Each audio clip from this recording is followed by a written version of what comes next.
Европа зовет, открывает пути, но сколько же стоит мечту обрести? И стоит ли ехать, тут сложный вопрос. Давай разбираться, включай мой видос, что, как и зачем в Европе. Привет, друзья! С вами Игорь, ваш гид по «Что, как и зачем в Европе» и, конечно, София. Раньше я мечтал жить в правовом государстве, теперь я мечтаю о том, чтобы сиеста длилась как можно дольше. И сегодня мы поговорим на одну из самых животрепещущих тем. Привет всем, иммигрантская, ну или, как говорится, сегодня мы разберем, чего мы все сюда приперлись. Причем не только беженцы, а пруд со всей Европы. Итак, почему же все... Извините, мне кажется, Лена. Игорь, привет!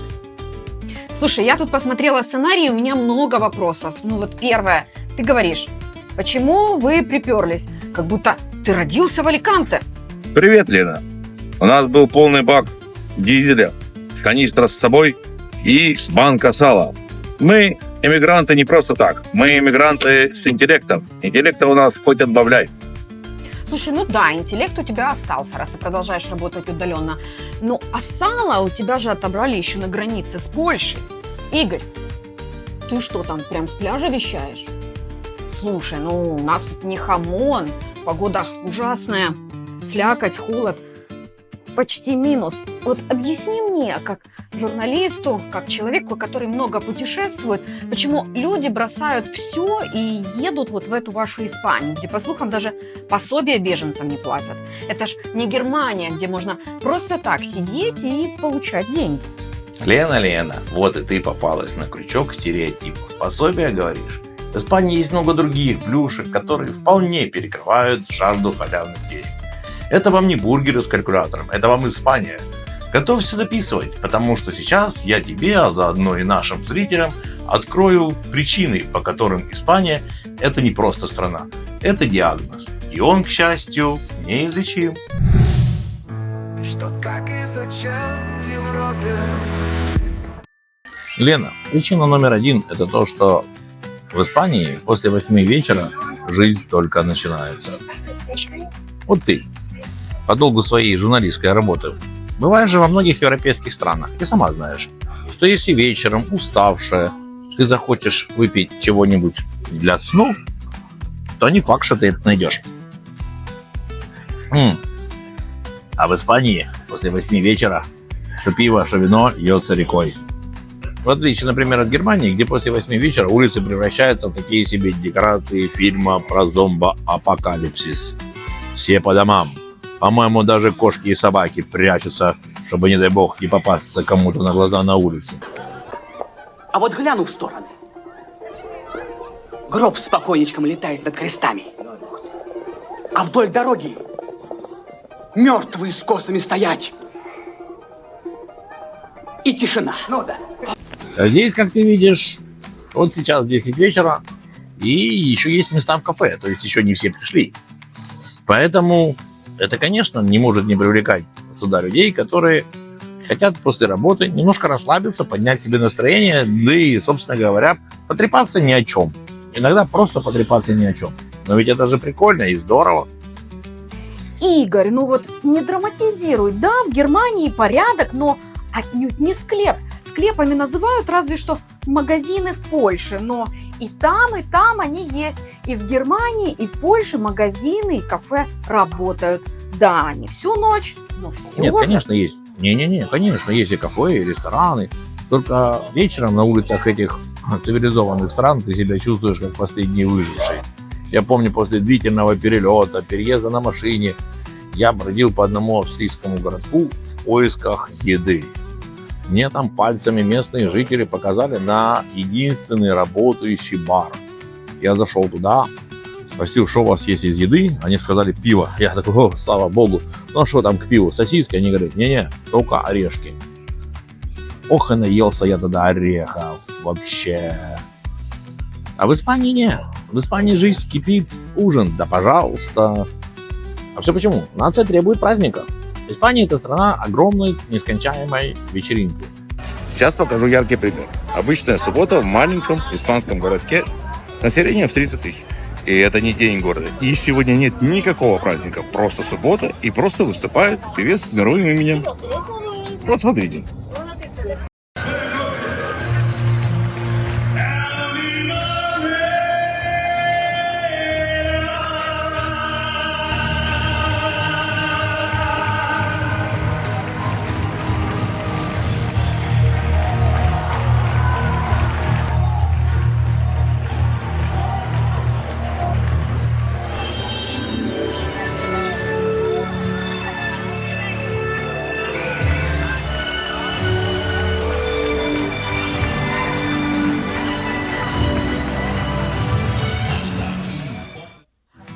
Поэтому, если ты на улице, 10 вечера, вокруг тебя тишина, никого нету, не кричат дети, не слышна музыка, значит, либо ты умер, либо ты переехал в Германию.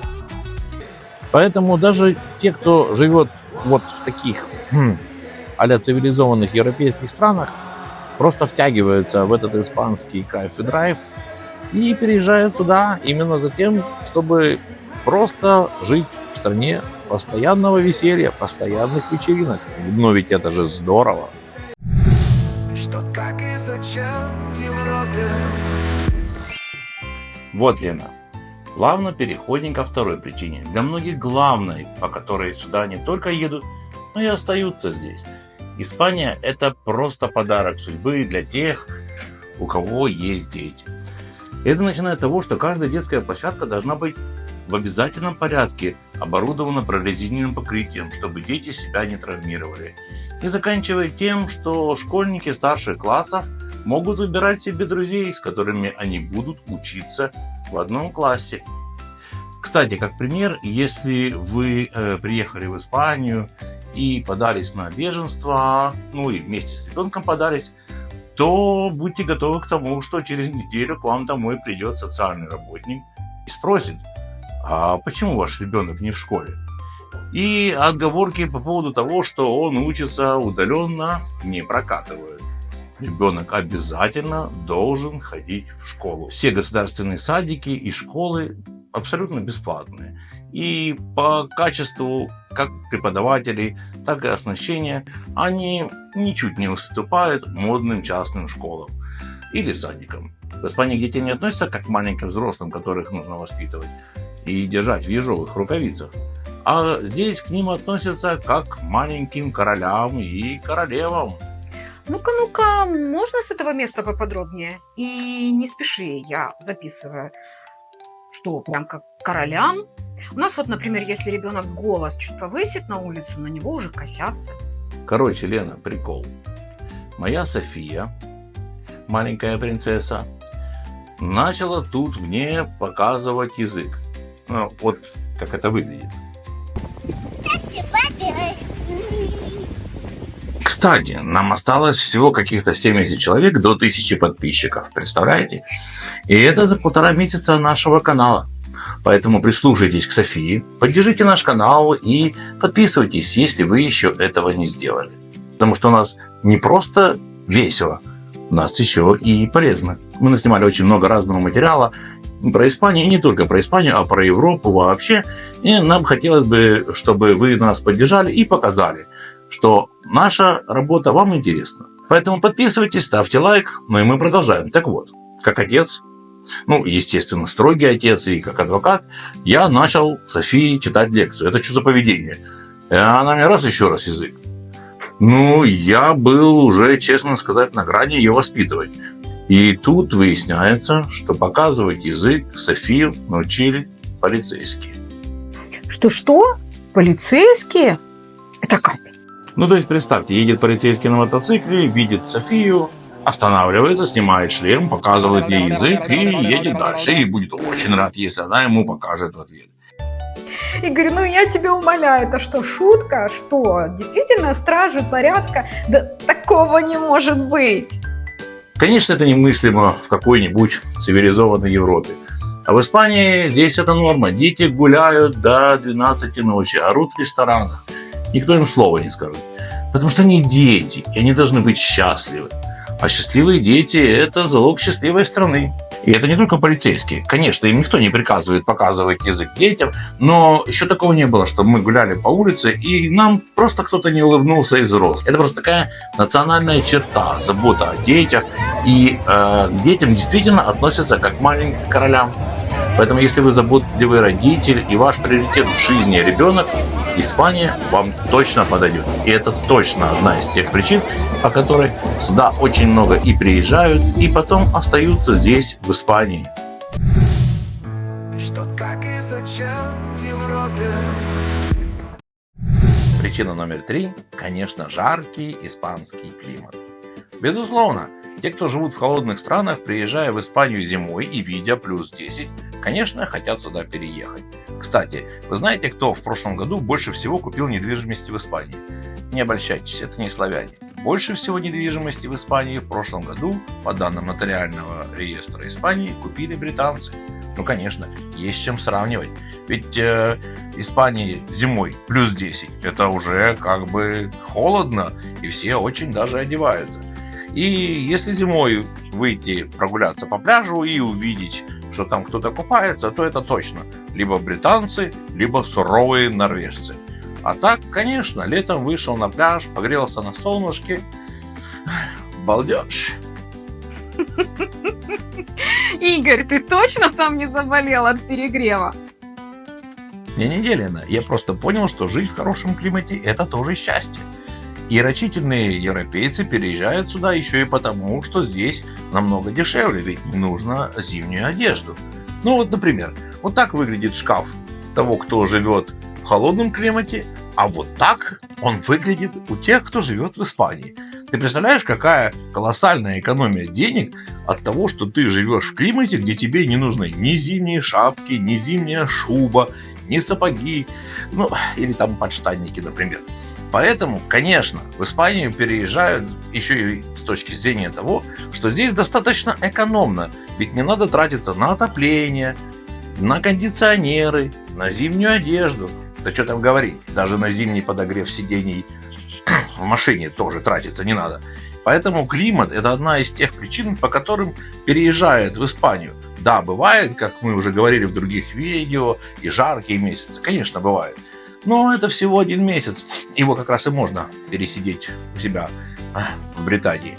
А так, в основном, 9 месяцев в году, можно сказать, что достаточно комфортная погода для проживания. На все на это накладывается еще и испанский менталитет, приветливый для иностранцев. Кстати, это еще одна причина, почему люди переезжают в Испанию. Что, как и зачем в Европе? Да, в Испании действительно не относятся к эмигрантам, как к понаехавшим. Вот такая причина, по которой сюда очень много переезжают даже из тех европейских стран, где платят пособие.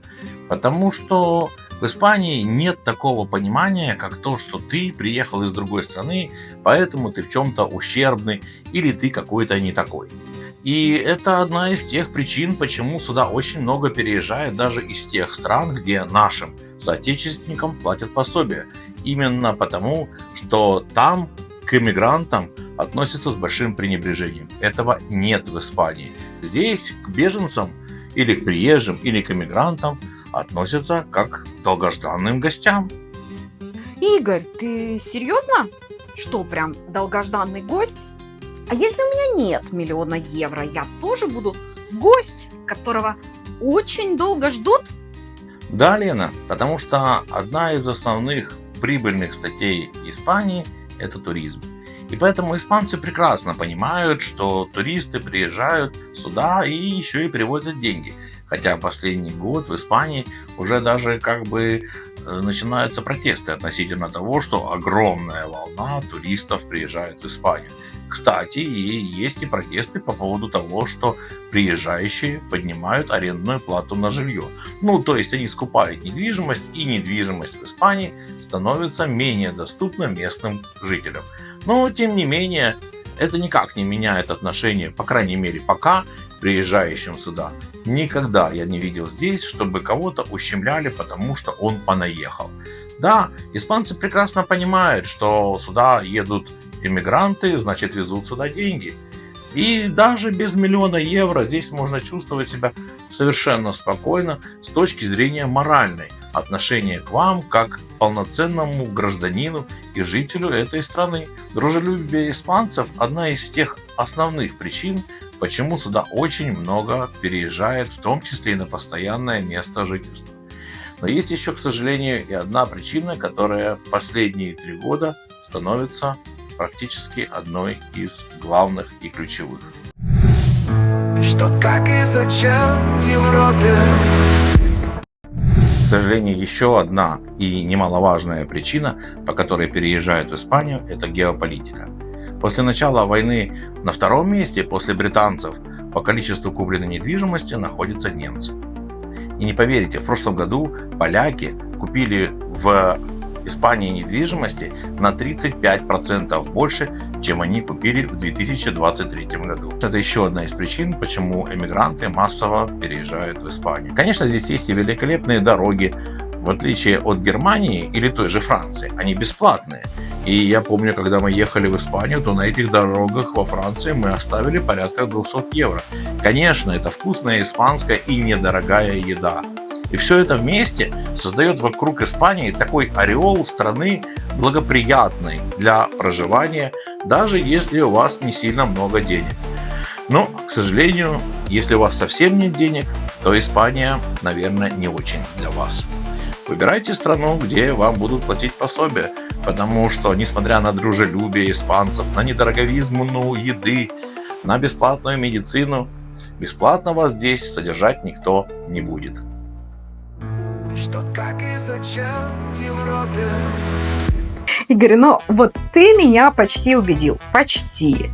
Может быть, здесь какая-то ловушка? Или вы просто привыкли к вечному солнцу и забыли, что такое нормальная жизнь? Ну, у всех свои понятия нормальной жизни. Но я не считаю, что нормальная жизнь – это когда в 8 часов вечера никого нет на улицах. Ну, или когда тебя из-под палки загоняют учить какой-то язык. Ну, или, например, платить какие-то нереальные деньги за коммуналку. Ну, или снимать жилье за какие-то безумные деньги, какие-то комнатушки. Нет, такая нормальная жизнь точно не для меня.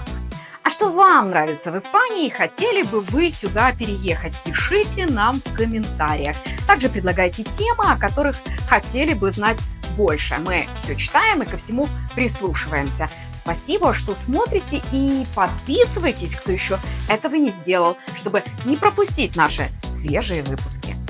Да-да-да, и я никого не заманиваю в Испанию, я не продаю недвижимость и не расхваливаю вам какие-нибудь определенные города или какую-то недвижимость. Я просто анализирую те причины, по которым люди сюда едут и остаются здесь жить. Остаются жить долгую испанскую жизнь. Ну, а мы будем и дальше вам рассказывать о тех премудростях, которые здесь есть.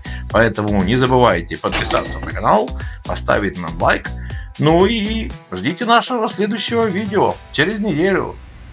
Hasta luego. Что, как и зачем в Европе vas estar un varum en Europa, como y por qué en Europa.